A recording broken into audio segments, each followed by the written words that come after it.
I want to know who liking cheeses. Reveal yourself on Twitch. Welcome to a special episode of Was It Good? Do you like Baby Yoda? Do you want a Baby Yoda? Stay tuned to find out how to get one. I'm your host, Ravi, and I'm joined by my two brothers, Krishna and Ravi. I'm Ravi. Keep going. We're talking Last Dance, Rick and Morty, some Star Wars tidbits, and other news around the entertainment industry. This is a bit different setup for us since we said goodbye to Westworld and the Clone Wars last week. So hope you're ready for this hotness. Also, today is the 15th anniversary of Leroy Jenkins! Man, we both messed up that intro. That intro was messed up on a number of different levels. I think, Arjuna, we're going to have to redo it, Why? technically, because the giveaway, which is coming up for the live streamers and people watching, we are going to be putting out a clip later this week on our Twitter, @WasItGood, and on our Instagram, @WasItGoodBTM, so that you can actually win it. But for our podcast viewers, they're not going to be able to participate unless they go back to that clip. So, I think that's a good way to... yeah. get So should I redo it, producer? Yeah. You don't want cut out Baby the Baby Yoda? Yoda You stuff, want Baby or... Well, I was left out. Well, we can put You that know, back I in. was. But I think the idea of teasing giveaways at the top is a great way I to think get you people could tease excited. it because you could. And as we get into the party, like for the audio listeners, check us out on social to also be entered into this. It's a call to action for the.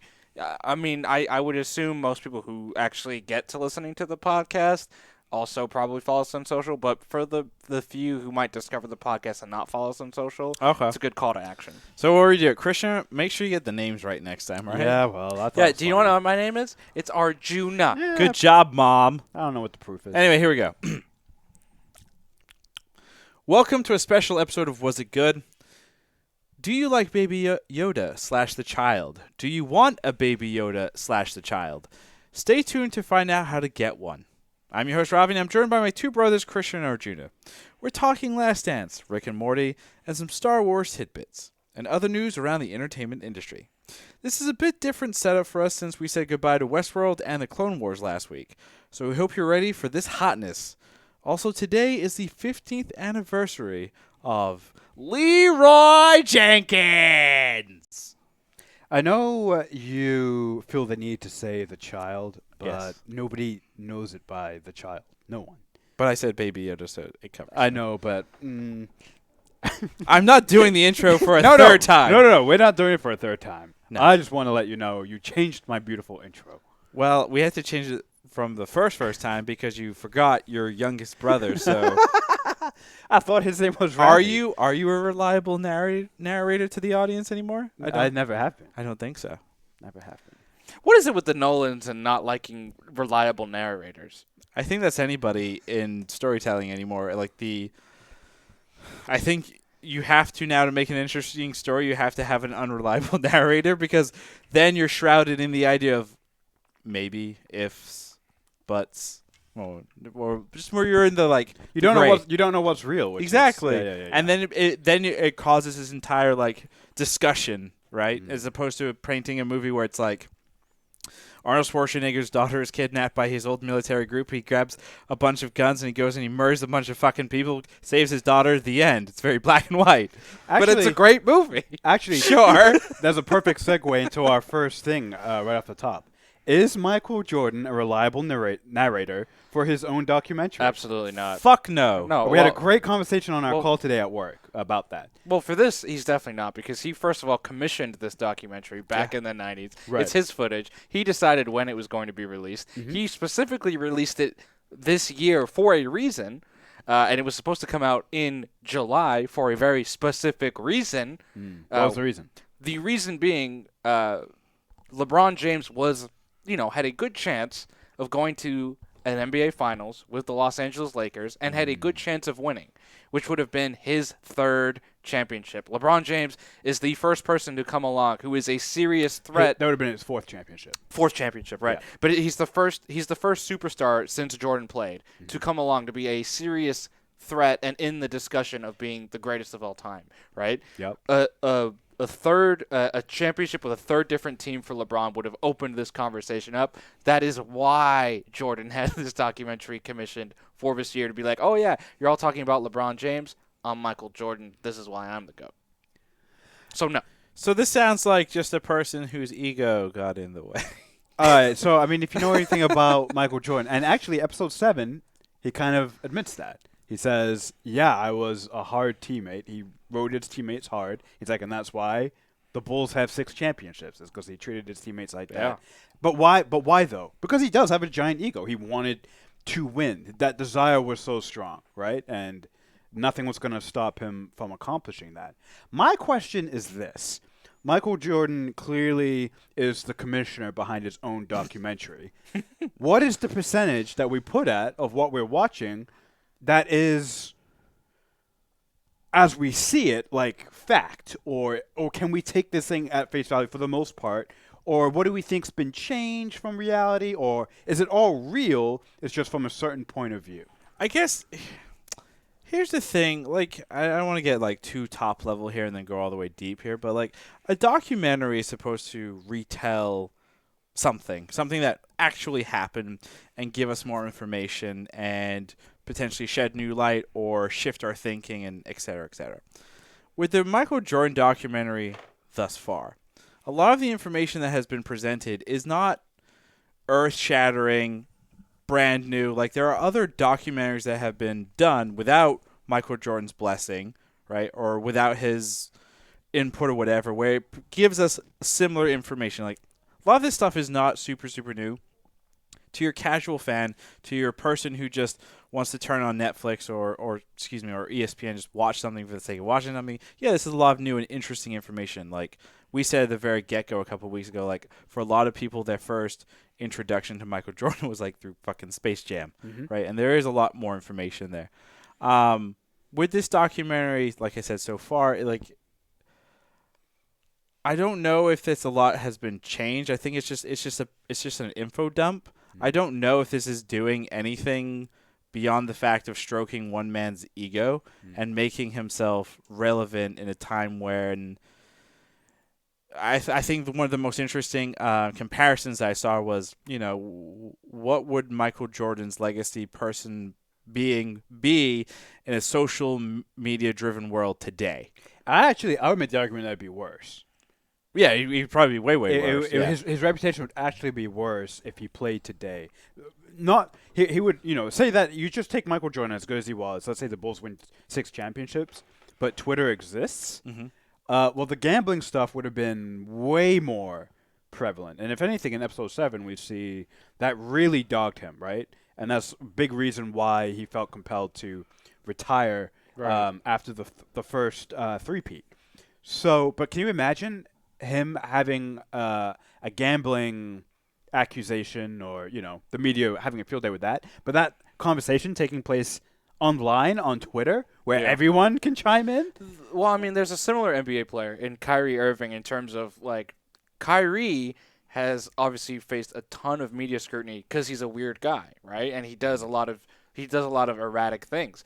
Jordan did a lot of erratic things in his day too, right? He had the gambling controversy, the way he rode his teammates. Can you imagine all of that coming out in real time and people reacting to it in real time on social media? It would be the same thing that happened with Kyrie, honestly. The 2 retirements and unretirements coming back for the Wizards, like people instantly reacting to that with all of the information being dumped by reports this, reports that. I mean, you see it with athletes today. Tom Brady, for example, today a report came out that him and Josh McDaniels hated each other, right? So then people were piling on Tom, being like, oh, you just want it out, blah, blah, blah, this, that. You're weak. And then the athlete also has time to respond as well. So then Tom Brady responded and said, this is fake news, blah, blah, blah. Now, imagine that also consuming part of Jordan's life. He would have part of the brand, part of playing, right? Jordan was a great player, but he had the brand of basketball and trying to be neutral.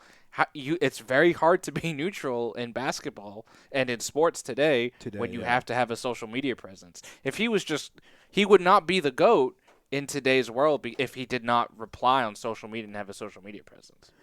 I don't know if I agree with that necessarily, because there's a great example of someone who doesn't do that stuff, take a side or on social media. His name is Tiger Woods, and he is the golf goat.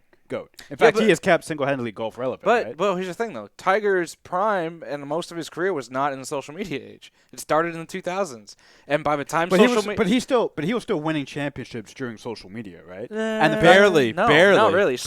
The social media age, right, really didn't start until post 2010. Tiger's was declining post 2010. Was he winning championships after 2010? He's won one major since 2010. So I would say he was already Tiger Woods by the time social media. The one came in the out. golf world that has taken it by storm is Phil Mickelson. Thank you. And that's just because he's a really weird dude. He's super goofy, does weird ad campaigns, and he's taken to the social side and just had fun with it. And I think athletes have taken a leaf out of the book. I don't know what the phrase is, but they've gone back and they saw what Jordan and folks did, and they saw how these athletes of old acted, and they've made sure not to repeat some of that behavior in today's world because, like we said, it is some of the stuff that we're seeing that Jordan has said and done, etc., would be a career-ending move in today's social media era. The way I think that's just normal across the board. The way he treated his teammates, that you couldn't do that, and that doesn't come out. Look at what happened with Kyrie in Cleveland with LeBron. They wouldn't talk to each other. Kyrie in Boston, you know what I mean? All of that stuff gets out today. That's why Jordan is still unique, because he lived in an age where he was sheltered in a way because there wasn't social media. He couldn't treat his teammates like that in today's world without that getting out and really negatively impact. I think more so impacting that team today. I don't think it would last. Obviously, besides the logistical reasons of salary cap and everything else being different, and you couldn't probably keep that core together as long as they did. Anyway, well, if you have Scottie Pippen making the 122nd ranked salary in the league today, yeah, you probably can keep them. But together. Pippen can get traded much easier today than he could in the 90s. In the way that the structure works with salary cap and contracts and whatever. Maybe. I'm actually not too positive on that. But. So overall, though, did you like episode 7? Yeah, I haven't watched episode 8 yet. I'm really looking forward to it. But yeah, I did. I liked episode 7. Recapped him retiring the first time, his dad dying, and him writing his teammates. Really, really tough. Tough love. Yeah, very, very compelling episode. I loved it. Still good. It's still the best thing on television right now. So, would you be saying that if the world was normal? I mean, I think I said that last week. I'm not sure if I did, but I've been asking. I've asked myself that a few times, yep. and I'm actually not. I'm actually not too sure. I think the circumstances again would be different, though, right? This doc was supposed to be released post NBA Finals, so the conversation around it would be different, right? If LeBron had won. Oh, it'd be big time different. It would be right. So that that was the original rollout plan for this doc. It was. I think this is the response to the LeBron winning his 4th title. I think the editing and everything would be. I think the entire structure of the doc would have been different, right? We entered this doc in a period where we just don't know what would have been in the 2018-20 or what are we? What year is this? 2020. The 2020 season. Sorry. I forget that this year existed because I hate it so much. A lot of people feel like that. Speaking of things that I hate. Oh, God. The new trilogy. Wow, we're jumping there first, huh? Hells yes. So, the new trilogy of what? The new trilogy of Star Wars. Yeah, you remember Episodes 7, 8, and 9. And I say hate with a grain of salt. I just do it to trigger you. Christian and I recently, it was post May the 4th, which is a merchandise holiday where you go and you buy all your cool Star Wars stuff because you need more stuff. And Christian and I were having a good conversation for once in our lives about 7, 8, and 9 and how you could potentially fix it. And we came to a very simple yet pricey conclusion. Oh, man. Yeah. And the way you would fix 7, 8, and 9, I'm just going to give the quick top level and then we'll go into the details here, is you would do what we, and by we, I think, Arjun, did you ever read The Dark Disciple or The Dark Trilogy or any of that stuff? No, I didn't. So there are a couple of books in the Expanded Universe that came out post Episode 6, which were 7, 8, and 9. And they talked about basically a potential 7, 8, and 9, what it would look like. It was a graphic novel. It was very, very interesting, very dark and There's mystical. also a series of novels under the New Jedi Order. Yep. A bunch of like sci-fi authors wrote this like beast of a series. Yeah. I think it's like 14 to 20 books or something of what you're about to discuss. And basically it was what we, I don't want to like classify this, but expanded Star Wars nerds kind of hoped that 7, 8, and 9 would be. And unfortunately, what we got instead was a new, air quotes, generation of Jedis, the fall and the removal of the Skywalker family name, or passing it on to somebody else, and the actual characters that you grew up and loved dying. And a whole new order of Imperial, whatever the fuck, came about. A new thing, a new rebellion called the Resistance. A bunch of Just rehash, basically. Basically a with, rehash. yeah. So what we figured, in order to fix everything, is you take the idea that we saw in Dark Disciple, and you make an episode 9, 10, or excuse me, you make an episode 10, 11, and 12. Yeah. So you make more movies to fix the problem. Christian, give the details. Oh, man. You're going to just throw this all on me. Okay. The idea goes like this. New Jedi Order and the Dark Disciple is that there's a threat outside of the galaxy. It's an external threat. It's a threat that is immune to the Force. Where do we see in these novels and in the graphic novels, we see basically Luke Skywalker heading up this brand new Jedi Council, and it's like, the ragtag Jedi, like they're coming back up. And they are now forced to deal with this external threat. And during the course of these novels and comics, you find out that this external threat from outside of the galaxy is what Emperor Palpatine was actually trying to guard against. He created the Empire and the Imperial Army to try and get the galaxy ready for this external threat, which is immune to the Force. The Force does not work on this Force. We actually forgot to even talk about that when we were discussing it. So that, in my opinion, that's where these movies should have gone. It's Luke Skywalker and this new group of Jedi, and bigger threat than the Sith is a Force that isn't even affected by the Force. Our thinking is that an episode 10, 11, and 12 could essentially be the same story. It would be Rey Skywalker, who has now created a new Jedi Council and is, and they're training this ragtag bunch of Jedi, and you have the exact same thing. Now, you actually make the story maybe even better in two ways. One, she is the granddaughter of Palpatine, the figure who was trying to create this anti-external force, through the means of the Imperial Army, right? Second, she's not even a real Skywalker. So now, if she is leading this group and she is trying to be this voice where, like, this is what we got to do to stop these guys, and, people can be like, you're not even a real Skywalker. How can we even trust you? Which adds even more drama to the situation. Yeah. Well, she's half clone, too. So. Well, that's not confirmed yet. No, it is. Palpatine's son was a clone. Is that real? That's confirmed in a book. In one of the novel things. Anyway, Whatever. we're not going there right now. But whatever. But the new trilogy would be this, this new ragtag Jedi group and the rest of the galaxy trying to hold off this Force. And you realize Palpatine wasn't a total, power bent crazy motherfucker. He was, but there was also a reason behind it, right? And Rey would be a great way as this new Skywalker to sort of really have the Jedi redeem themselves. It basically gives like a better reason than good versus evil is always a good, interesting story, whatever. But it also gives a better like why. Mm-hmm. Like, okay, one person wanted to destroy everything. Cool. The problem with that I always find is like sure, he made an entire empire and everyone has to obey to the empire. It's like they're just fighting for the sake of fighting, right? Nobody's asking or getting power for the sake of getting power. Yeah, exactly. Yeah. Nobody's asking, like, well, what happens when you get the power, right? It's not like in Gundam where it's the coordinators versus, like, the pure humans, right? You have to tie into Gundam, right? They're trying like like I know I say it as a joke, but in that the goal of like the psychopaths and that whole thing is complete extermination.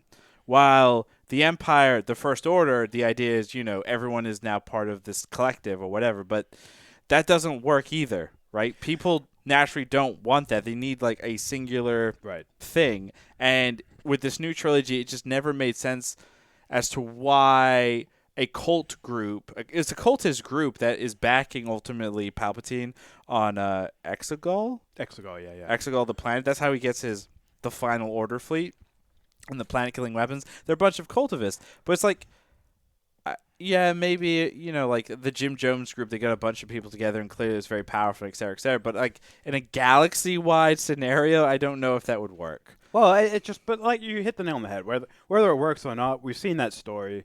We saw it in the first two trilogies, right? Like, do we need to see another, blatant good versus evil? Like, I thought the whole point we could move into this more gray area where, you can use the dark side to accomplish good things, or you can use the light side to accomplish bad things. That's far more interesting.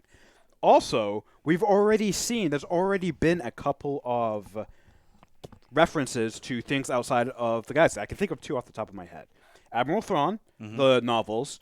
Palpatine, I believe, will send him. I haven't finished the novels, but I think eventually sends him beyond the galaxy to deal with some stuff. Yep. And Thrawn himself is from outside of the galaxy, I believe. And number two is Rebels. Ezra and Thrawn, ironically enough, get thrown beyond the galaxy. They leave the galaxy. They're outside the galaxy, and some other characters have to go find them. So there's also reference in what's the new game called? Jedi Fallen Order. There's reference into that game where an old Jedi Master before Order 66 is put into place is running around to various Jedi temples. This is major spoilers for you guys if you're going to play the game, but I'm not. He references an alien race that predates like the Grand Republic. This alien race is even before the time and the events of like the Old Republic that we know in the expanded universe. They're super, super old, and they died and ran away from something. It's never explained what that something is. So maybe, good old Lucasfilm and the Star Wars storyboard, maybe they're already thinking, maybe there does need to be something, like, because the galaxy is finite, right? It's a thing, right? There is stuff beyond that thing, right? There's this whole universe, right? So why, the question's always been like, why can't there be something beyond the Force, et cetera, et cetera, et cetera. Right. So it'd be nice if you want to continue the whole trilogy thing, and you want to like really bump it to that next level, I think in episode 10, 11, 12 would really push it into that weird, different space, and could be kind of cool. And by the way, it pains us to even say that there needs to be a 10, 11, and 12. If 7, 8, and 9 had done this, we wouldn't need a 10, 11, and 12. But in my opinion, that's the only way to wrap up the Skywalker saga properly. I think the way to wrap it up is not to touch it again. Honestly. Yeah, I know. I mean, that's how you feel. If you want to make more Star Wars movies, get out of this time frame. Get out of this area. Get out of the familiar planets. Get out of all this familiar order of setup with a Senate and a Republic and an Empire and a Jedi Order, and do something different. Honestly, that's what we're saying. You go beyond the galaxy. No, but don't connect them. Don't like go 100,000 years in the future. Go 20,000 years in the past. It doesn't have to connect to any of these characters. Like, move on from the new trilogy. The sequel trilogy is done. We don't need to see any of those characters ever again. Question for you. Nobody wants to see them. Question for you. Out of all of the Star Wars content that has come out since 1977, what piece of content has come out that does not connect in some way to the Chosen One or the Skywalkers? Are you talking canonically? Just everything. Expanded, all of it. Knights of the Old Republic. Knights of the Old Republic doesn't connect to the Skywalkers. Talks about the Chosen One. Yeah, but it doesn't connect to the Skywalkers. Still about the Chosen One, which is the Skywalkers. Yeah, but it's still different enough where... Is it though? I mean, it's still lightsabers, it's still Sith, it's still good versus evil. And it's still before, and it still pushes you back. I don't know if you could throw something out there, say Star Wars, and then it not relate to the whole thing and people still be interested. Does that make sense? Like, I don't know. I don't think you know unless you try. They're never going to try. It's a money thing. They have to know that there's a return on investment. They won't try otherwise. Business 101, right? If you push out the same product for 100 years, your company will eventually collapse. Just look at Are you talking about the oil industry? I'm talking about any business, anything out there that ever has existed. Unless you change and adapt, you will eventually falter out, right? Look at some of the biggest companies 20 years ago. The Walmarts and the Sears and the Toys R Us's of the world. So many of those are gone, right? I think J.C. Penney just filed for bankruptcy, right? They used to be one of the biggest department stores in the country, and they just filed for bankruptcy. Why? Because they didn't adapt. If Star Wars wants to survive and continue on, adapt. If you're going to keep putting out the same story, people are going to stop showing up. So either you try something new, and you may fail, or you keep doing what you're going to do, and you're definitively going to fail. That's my opinion on the matter. Yeah. No, that's cool. My argument would be what we proposed is different enough, and the story is different enough. It goes beyond good versus I would evil. say, I would just say, but move past the Rey and stuff. Do it with different characters. Do it a different time period. You know? Like, I mean, you could do that. I don't think you need to do it with these characters specifically. Yeah. To make it a good trilogy. I think that is a cool concept, but like why even tie it with this group? Tie it like further into the future and change stuff up. You know what I mean? Like, I don't think we need any more on Rey. I don't think we need anything more on those characters. Honestly, like, they weren't super compelling to me. Yeah, they weren't, but part of the reason why is because they tried to make them like the old. Let's not even go back there. It's terrible. But you do have people in your corner, Juna. Lag and cheese. Let the franchise die. Thank you. I assume that's Aaron? Let the past die. Kill it if you have to. Oh, my God. You're quoting Star Wars to destroy Star Wars. Exactly. What's next, sir? Well, continuing with the theme of things I dislike. What? Movie theaters. They're fighting back. You hate movie theaters? No, I love them, actually. They're great. You get the stale popcorn, the sticky floors, the children kicking your chairs. Ew. It's a great experience. Yep. I love it. The makeout corner. But yeah, movie theaters, they're jumping back in. They were not. I guess Arjuna, you found this article, so I'll let you kind of tee this one up. So obviously, with the pandemic and social distancing going on, movie theaters have been losing a ton of money, as most of them have been closed around the country and in a lot of places around the globe. And so, with a lot of movies delayed or pushed back, production companies and studios have to figure out what are we going to do with all this content we have sitting there, and that's done. And a lot of the blockbusters have obviously been pushed back. One of the biggest names was Fast and Furious 9 being pushed back a full year, right? And that movie's done. That's in the can. So people were like, "Whoa, what's happening here?" Universal specifically was the first studio to take the approach of, why don't we do VOD releases, direct to consumer. A little bit of a higher rent charge to see these movies that are supposed to be on theaters. The big one they were doing was Trolls World Tour. It was, I believe, don't hold me to this, the first blockbuster-y type movie. First big theatrical wide release to be, during this pandemic, to be released direct to VOD. I believe it was $20 to rent to see it, and it did really well, right? Because it was new content that was out there. It was a family movie. People rented it. It made a ton of money, and it worked. So we're like, okay, we're not going to make the same amount of money we were going to make if this came out in theaters, but we're still making something. Right. So a lot of people applauded it, right? Like, oh, this is good. Like, you're giving to the consumer. We're giving back to you. It works out. This isn't going to just sit on a shelf and gather dust and then maybe become obsolete in a year. This is good. Movie theaters, though, were the people that were left out, right? Because their theaters are still empty. They're not making any money.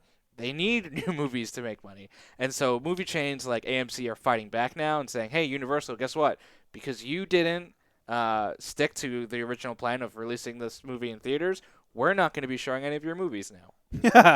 How does that work in a time period where you can't go see a fucking movie? Well, as we know, some states are going to open up. I believe movie theaters in Texas have already reopened. Jesus. Even though there aren't many new movies coming out, per se. This is really for down the road, right? When we're kind of back to normal, and who's going to budge first? Is AMC going to be like, all right, fine, come on back? Or Guarantee you AMC will budge Or first. Universal going to be like, you know what? You're I done. guarantee, I hate guarantee to you yeah. AMC is gonna budge first. Here's the thing. Absolutely. Here's the thing. Movie theaters and like people going to theaters has been on the decline for like the last 10 years. It has. Why do they keep breaking records? They keep breaking records because of like the big blockbusters, right? If Yeah. all of a sudden they stop putting the you mean just in like general? here's the thing, the theaters, they need the studios. The studios have figured out their own distribution platform where they don't need the theaters anymore. Disney Plus is a big one. Like the thing with the Disney Plus platform is it's a VOD, basically like CMS database, right? Where you're just uploading videos and everyone's able to access everything. They haven't figured out technically how to kind of like adjust it through paywalls. Once they figure that out, they do not need. That should be simple. How have they not figured that out? It probably is simple, and they'll probably figure it out in a week or so. But once they have that in place, like iTunes, for example, like once that model is in place, Yeah.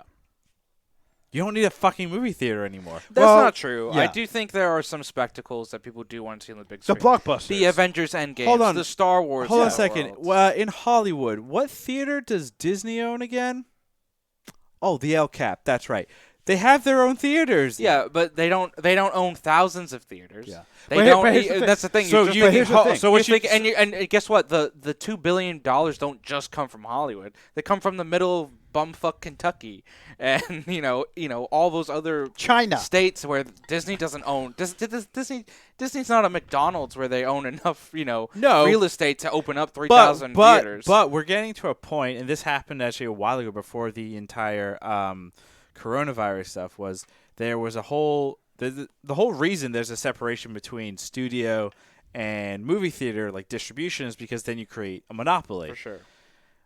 I think it would be insane of us to think that in a post-coronavirus world where AMC and those smaller Midwestern movie chains are no longer viable and they have to just sell off, wouldn't be surprised if all of a sudden you see a Disney or an Apple or a Netflix or whoever go in and swoop it up and say, now I have the movie theater chain too. Well, you're assuming those companies have money. They're all bleeding.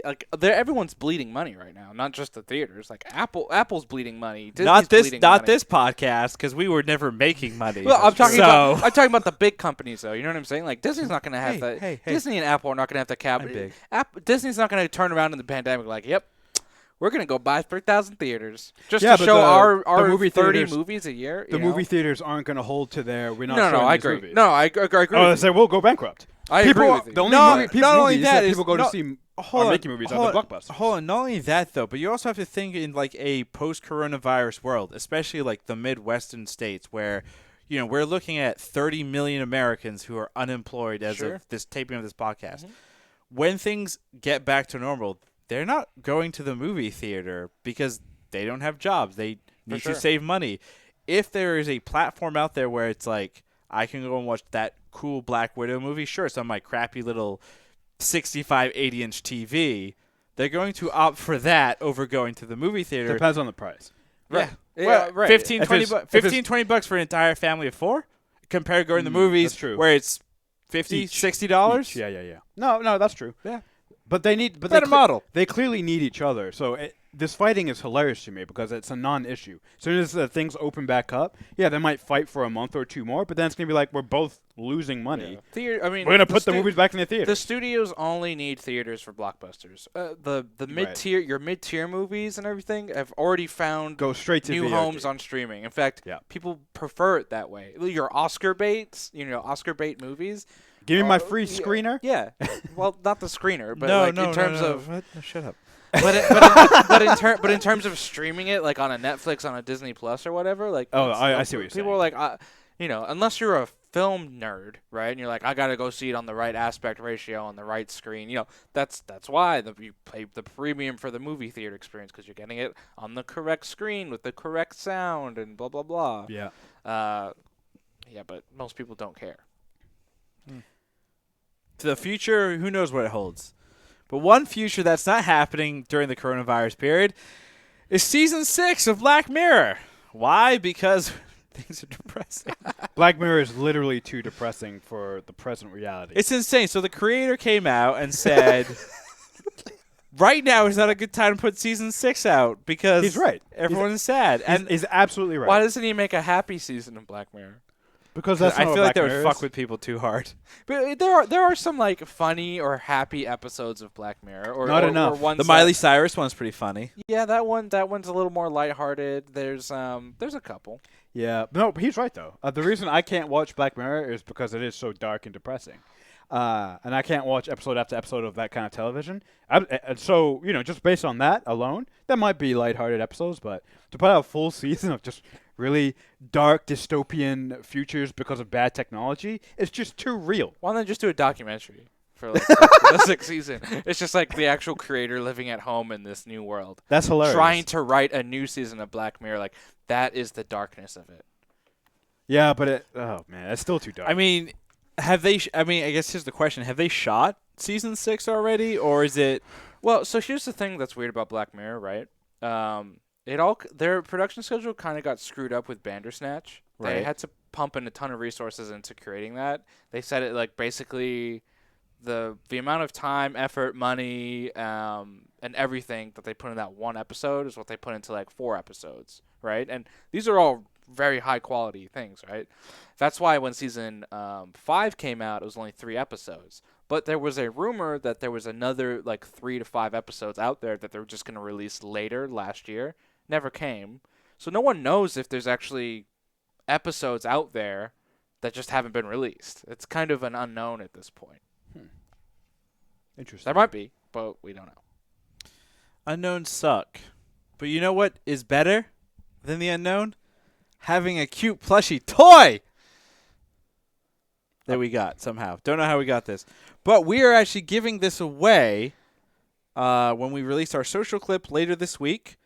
If you go and you retweet and like the post And follow us. and follow us. Like and follow. Like and follow. If you like and follow the post about what I'm about to talk about, which is specifically Boba Fett potentially being a Mandalorian, we'll be giving one lucky winner a brand new Hasbro plush Baby Yoda / the toy. Yeah, So- and for those who are listening to the pod and not necessarily watching this, go find us on at Was It Good on Twitter or Was It Good BTM on Instagram. Find this clip. It'll probably be the first one or near the top.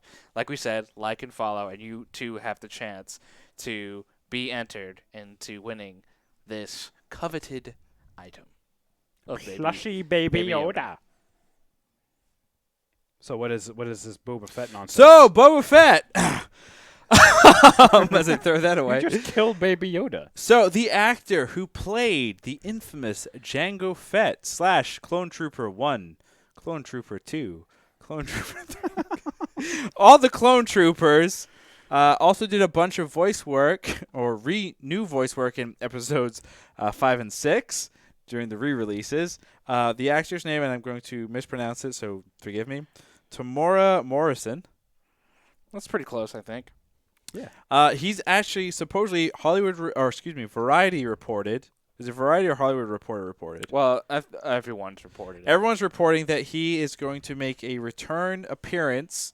We don't know as what in Mandalorian season 2. It's going to be a small part that we know. Allegedly. Allegedly, everything's allegedly. This is all a grain of salt, but we like salt because it's good for the cholesterol. The report also says that he is likely playing Boba Fett. Which makes no sense.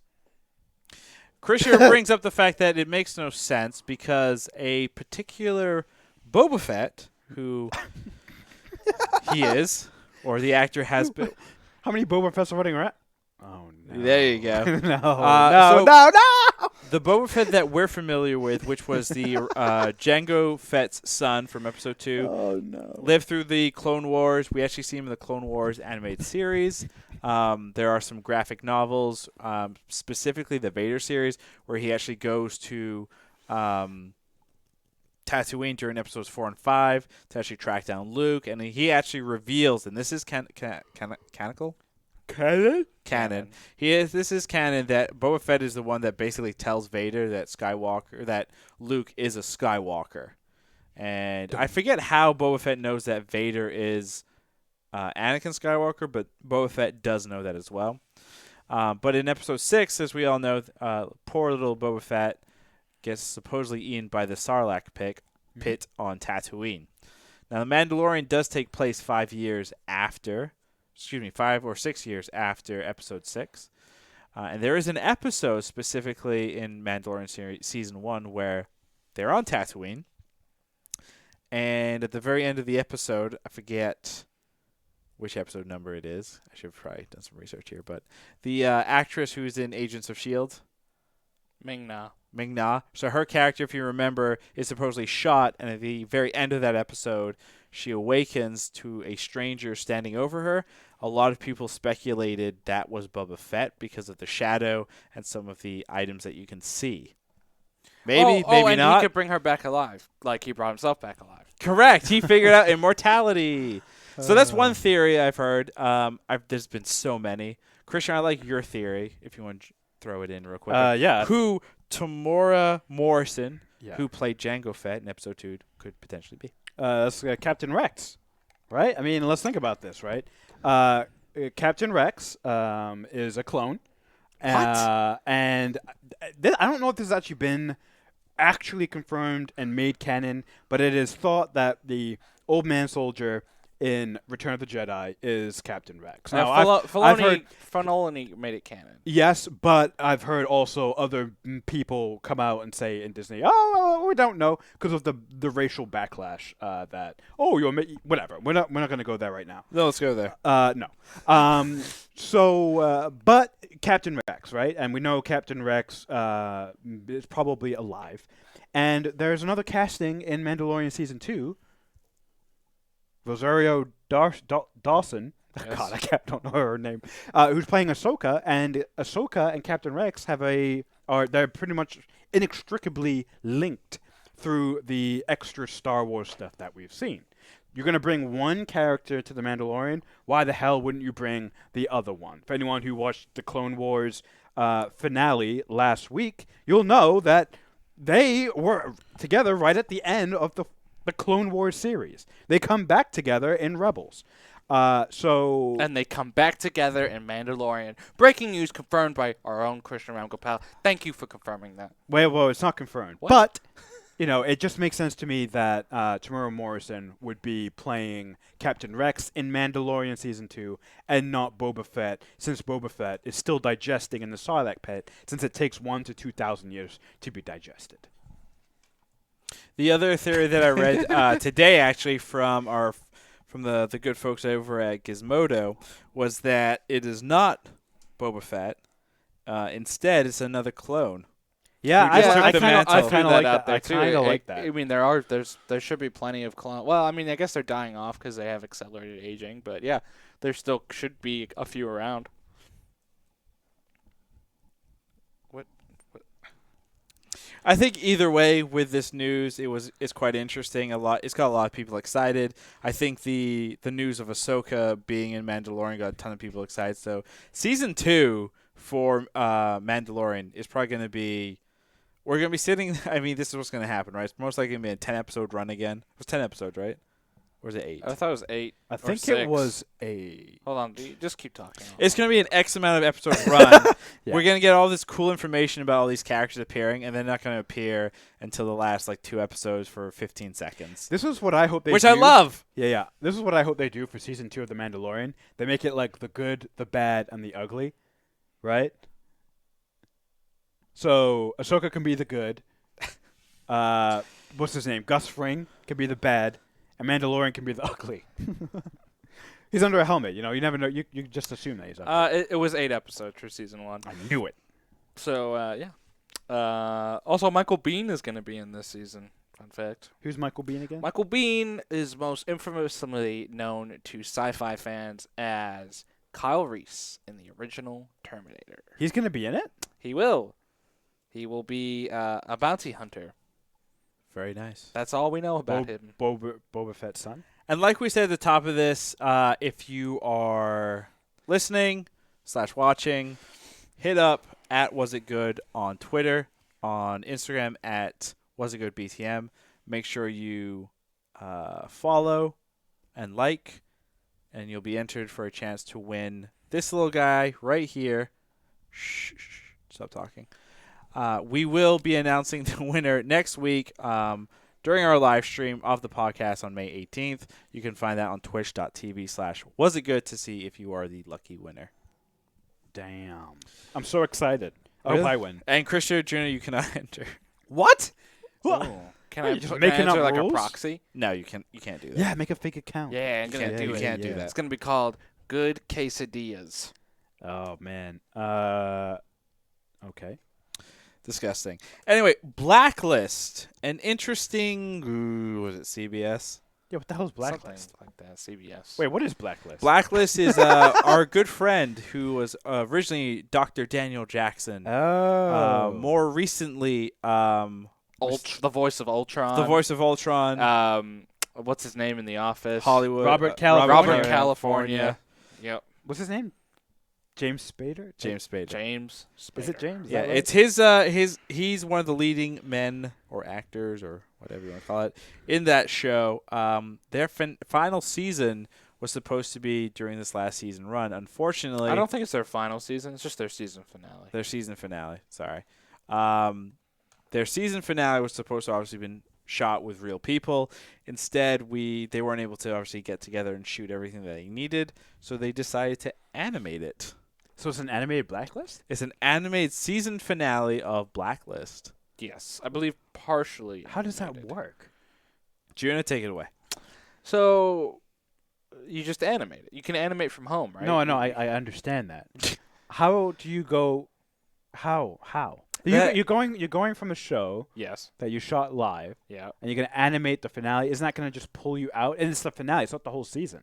Isn't that It's gonna? the season finale. Yeah. So your whole season so far has been this live shot thing. Sure. And you're gonna have the finale. There'll be some story. Animated? There'll probably be some story element in there, Like an in acid terms trip? to explain. Yeah, maybe some type of trip or something. I mean, That's you know, interesting. these people are creative. They Do can you know figure it anything out. about the show? No. Basically, Oh, Blacklist is it's a blacklist. yes. Basically, James Spader's character has all this information about all the criminals of the world. Mhm. He's a shady dude. His daughter is like FBI, CIA, whatever the fuck, Yeah. and they work together to bring down bad guys. And on the Okay. side, James Spader's character has side bad things happening, but really he's a good guy, but he's bad. And her husband, I mean, I watched season 1 and 2. Her husband's also a bad person, but not really bad because he realized he actually loves her. Yeah, it's a stupid show. So how do you animate this thing to make it cohesive? Drugs.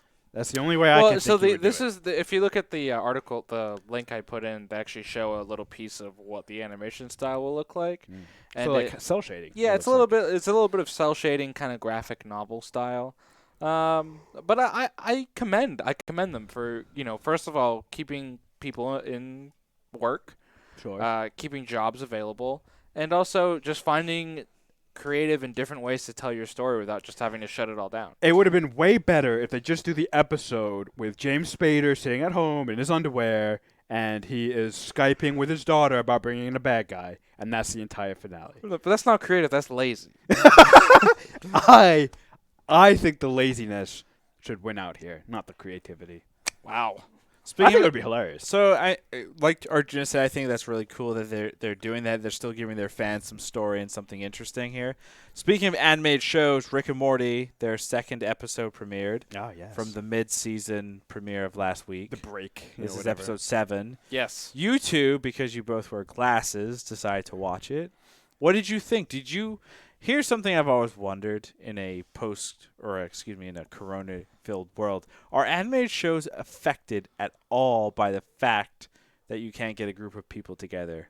No. Yay or nay? Wait, what do you mean get a group of people together? Well, even with an animated show, you still would like your writers to get in a room together and Oh, write I it see what out. you're saying. You would Yeah, still yeah. want your voice actors to play off of each other as they're doing the recordings. And Yeah, actually, that doesn't happen very much these days, though. Just because a lot of voice actors they use are so busy, either because they're real life actors and have a ton of other work, or because they're very, very good voice actors and are voice acting in a ton of stuff. So it doesn't necessarily always work out that the actors are bouncing off one another. So I would say, like anything, it is probably a little bit affected, but I think animated shows are the least affected of media, right? Yeah, you would think Just so. because, you are able to do a lot of it remotely. Now it's probably more work on certain animators. You can't as seamlessly share files and work off of stuff. Like, I can't go into the office and work on something and then, Jimmy comes in the next day and picks it up, right? If it's Oh, you all, know Jimmy? yeah, me and Jimmy go way back. Gotcha. But if I'm if I'm animating a specific scene, I got to do it from front to back. And it's basically on me unless I want to zip up the file, export it, and share it. And then someone has to download all those elements and do it. So that's probably a little bit more difficult on the technical standpoint. But from a creative standpoint, I think, online meetings, you can get a pretty similar feeling of being in a writer's room. Obviously, it's a little bit different, but you can still have that communication. So I think I don't think it's a major hurdle. And it's funny because actually in the season premiere last week, there was a subtle reference to the pandemic. It turned out, spoiler alert for those who have not seen the mid-season premiere, there's a whole thing about storytelling and it turns out that they're on a toy train and this toy train falls off. And Rick is like, yeah, consumerism is what it's all about. You got to buy stuff, especially in this pandemic. So they slipped in a little coronavirus reference, and people were freaking out. They're like, "Oh my God, they've had this episode in the can for months. How did they do that?" And like, well, it's animation.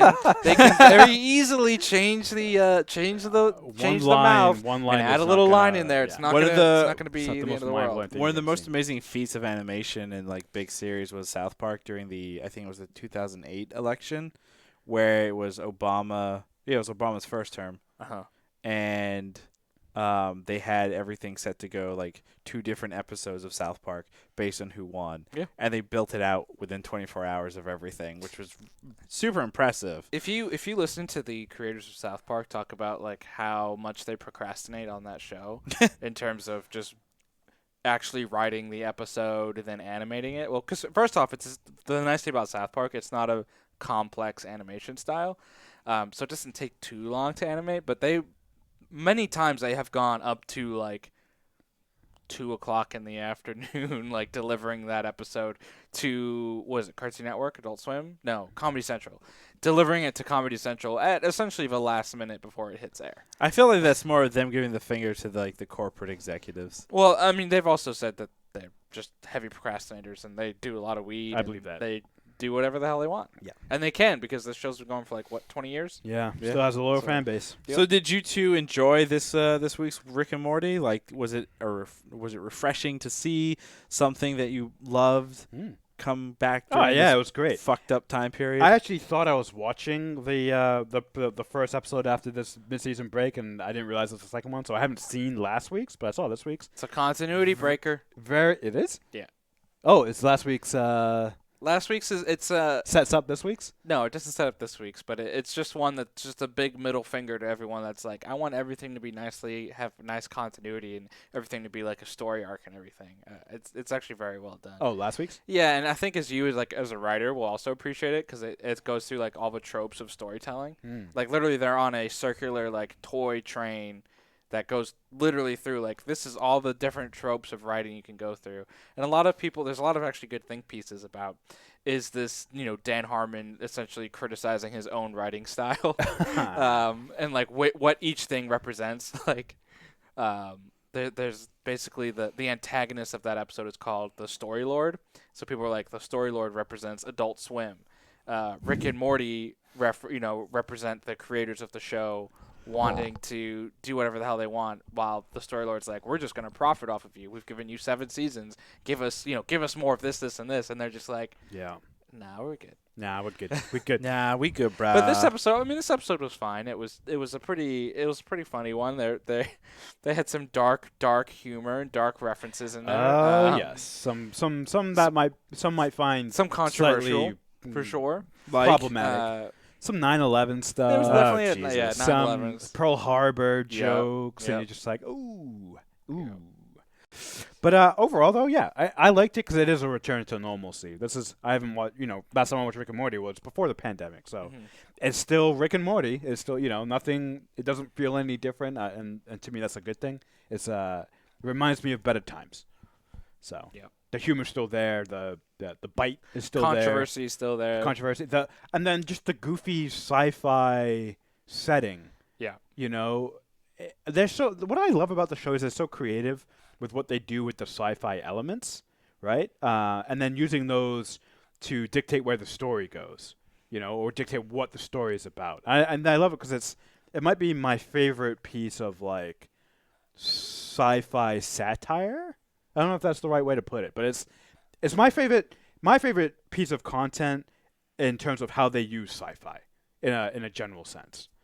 They get very creative with it. Like Pickle Rick, for instance. Like that is such of course. a classic. But like what they do with it is just so. Like I don't know what drugs they have to do to get into the headspace to come up with some of those things, but it's a lot of drugs, is my guess. It's all the drugs. It's all of them. Yeah. So you would both say then it was good then? It was very good. Very good, yes. Very nice. Very nice. Well, I think that's gonna do it for us today. Don't we have one more piece of news we didn't get to? That's like 10 more. There's like 1,000 more pieces of news. Well, it was Star Wars related, so I figured we'd want to. I mean, we can touch on this real quick. Hayden Christensen is supposedly returned to the Obi-Wan series. The Obi-Wan series, though, is kind of a joke right now because it's already gone through one rewrite. Then the coronavirus happened, and then there's just a rumor that supposedly Hayden Christensen is appearing. All we know, and actually, to be honest, this isn't even confirmed either, is that the series will take place 8 years after Revenge of the Sith. Oh. Which puts us smack in the middle. It puts us, 3 years after Jedi Fallen Order. It puts us about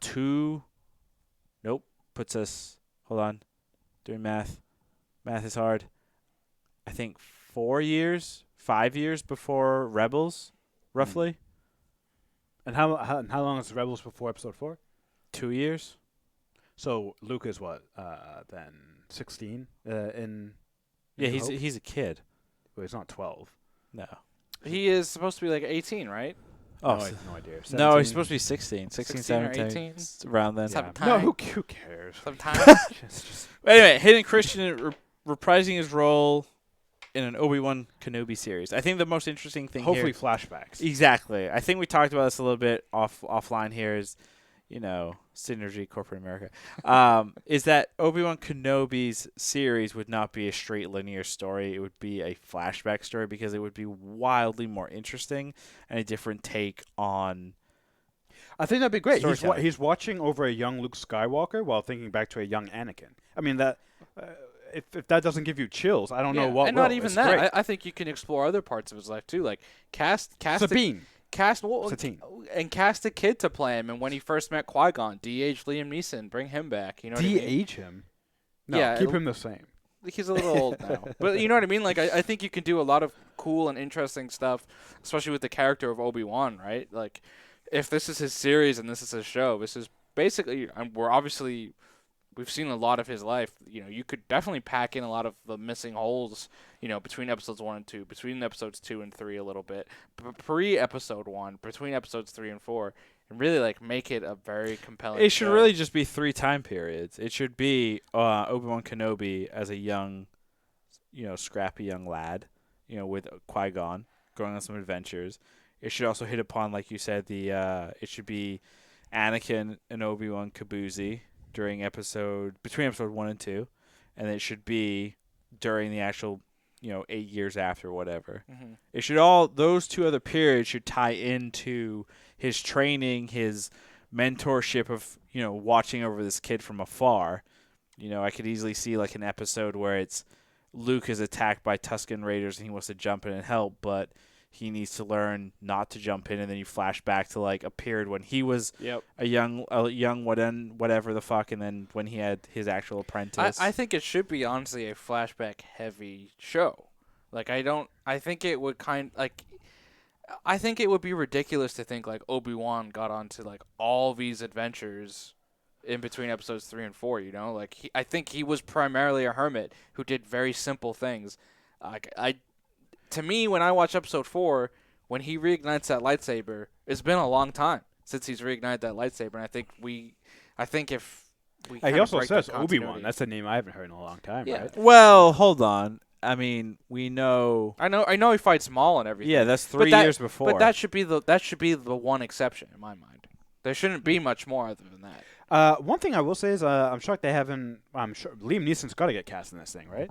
Especially as a Force Ghost. Yeah, you know exactly. he's training him. One of the last things Yoda says to Obi-Wan, if it's not the last, it's one of the last, is like, I've got training for you. Learn to communicate with your old master I have, or whatever. You know? So he's going to give him training to learn how to talk to Qui-Gon, who can show him how to become a Force Ghost. Yeah. So I mean, Liam Neeson's got to be in this thing. When was that, by the way? What do you mean, when was that? When does Qui-Gon say that? Qui-Gon doesn't say. Yoda says it that to to- Obi-Wan at the end of okay. episode I've got training 3. for you. I've learned how to communicate with your old master. When does Yoda communicate with Qui-Gon? Is that in the Rebels series that we hear it?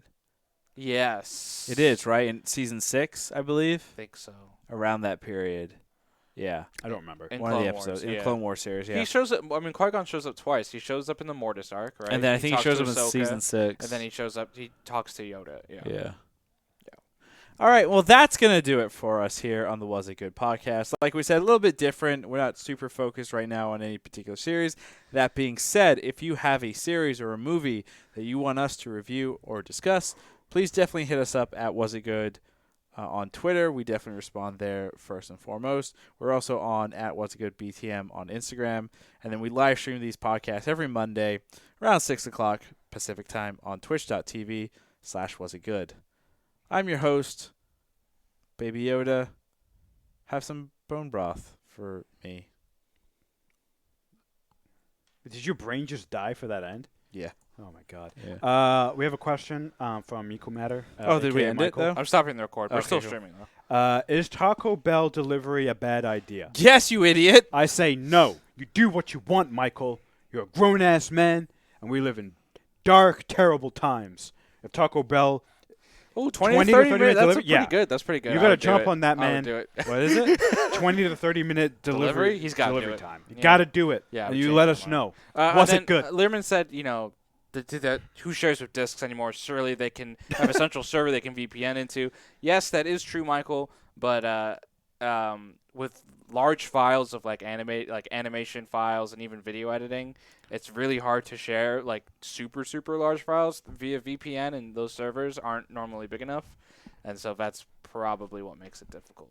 Are you Arjuna-splaining? I'm Jew explaining, yeah. What the? Yeah, I'm just kidding. Wow. Oh, no. Well, we need a new producer. We have to fire this one. Let's see. Any other questions here? Lag and cheese. Star Wars is dumb. Ya dumbs. Let the franchise die. Let's see. Solar opposites. I don't know what that refers to. Rav 4000. Is that Big Ravi? Yeah, it is. Juna, cool glasses. I Thank you, Big disagree. I Ravi. disagree with you. I think they smell. Yeah. What? I think they're stupid. So, but Eddie, if you guys are Jealous. watching, make sure to like the clip on Twitter, and make sure you follow us on Twitter, and we will put your name into the hat The clip should to win the Baby Yoda that I just punched. will hopefully drop next this coming Wednesday. Nanu. But if there are no other questions, I want to go eat food, so goodbye. we'll see you later.